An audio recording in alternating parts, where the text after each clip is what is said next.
Vous voulez devenir fort au foot? Faites du ski. Janus et tous ses coéquipiers les clowns de la tempête des Gémeaux.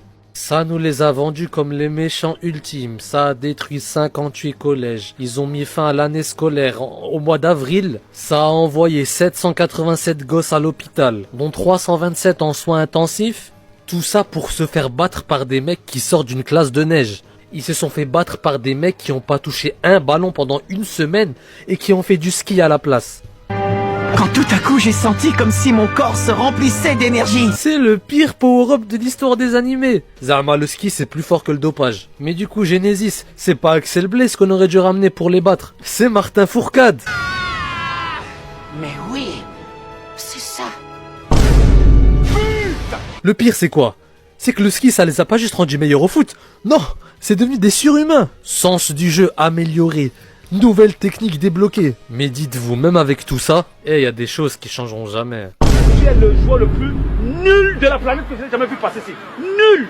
Qui est le meilleur entre Robinho, Paolo Bianchi et Hector Elio? Un qu'on met titulaire, un qu'on met sur le banc, et un à qui on dit... Tu dégages! Je vais pas tergiverser pendant 50 000 ans.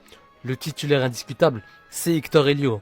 C'est le meilleur joueur de l'histoire du football, de la planète, de l'univers, de tout ce que vous voulez. Ramenez-moi qui vous voulez, même le mec qui a inventé le foot. C'est le joueur ultime. Il sait littéralement tout faire sur un terrain. Est-ce que Mark Evans, en 48 ans de foot, il a déjà réussi à dribbler quelqu'un? Et c'est juste des faits. Là où ça se complique, c'est entre Robinho et Paolo. On a la fougue brésilienne contre le génie italien. Ça a été dur de choisir.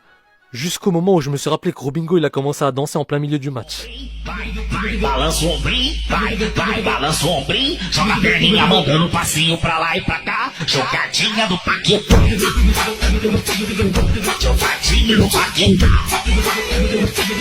Et pendant que Paolo était en train de se faire chicoter par les Little Gigantes, il a vraiment lâché une émote en plein match. Personnellement, je n'ai pas besoin de plus pour régler le débat, hein. Donc je vais mettre Robinho sur le banc. Et Paolo...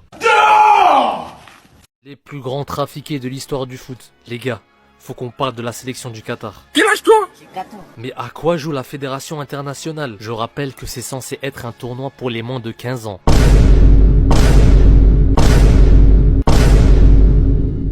C'est juste des ouvriers de Zulan Rice. J'essaie de comprendre le message qu'ils essaient de nous faire passer là. Je suis désolé, mais pour faire ressembler des gosses à des vendeurs de claquettes, il y a forcément quelque chose derrière. Le plus drôle, c'est qu'en face, on leur a mis le petit CM1 qui a 8 ans et demi. Mais mettez Austin en district en France, mais il tient pas 2 matchs, hein. Ouais, toi t'es un bâtard pour moi. Non, c'est un chien lui. Le plus drôle, c'est qu'il les a bien chicotés, hein.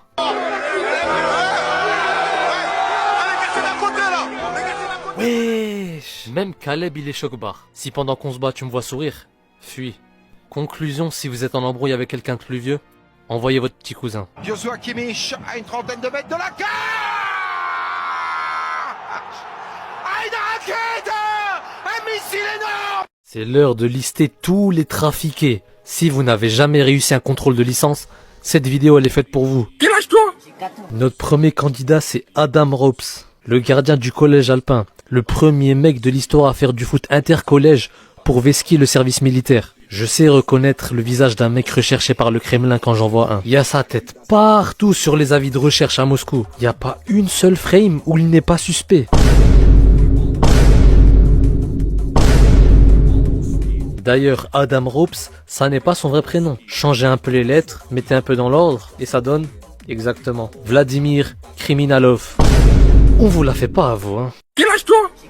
Ensuite, nous avons notre ami Marc Ilvalet du collège Teria. Lui, c'est typiquement le mec que tu croises, tu sais pas s'il est en 6ème ou en BTS. Vous allez faire quoi l'année prochaine? Un BTS. Non. D'ailleurs, faut le dire que redessiner son bouc au feutre, ça ne cachera pas la supercherie. Au suivant, Quel âge toi? nous avons Gus Martin de la Royal Academy. Lui, c'est simple. Est-ce que vous laisseriez votre enfant être dans la même classe que lui? Coucou. Je pense qu'on en a assez dit.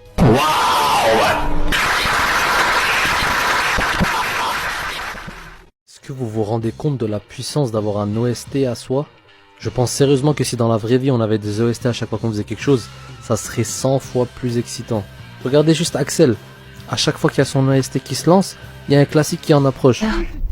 Depuis quand il est dans l'équipe du collège? Quoi? Je ne rêve pas, c'est bien lui.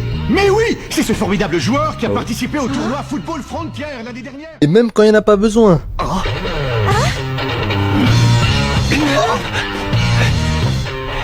Il est juste arrivé en retard. Mais j'ai juré, c'est stylé. Mais quelle est cette force? C'est la force du scénario, bâtard.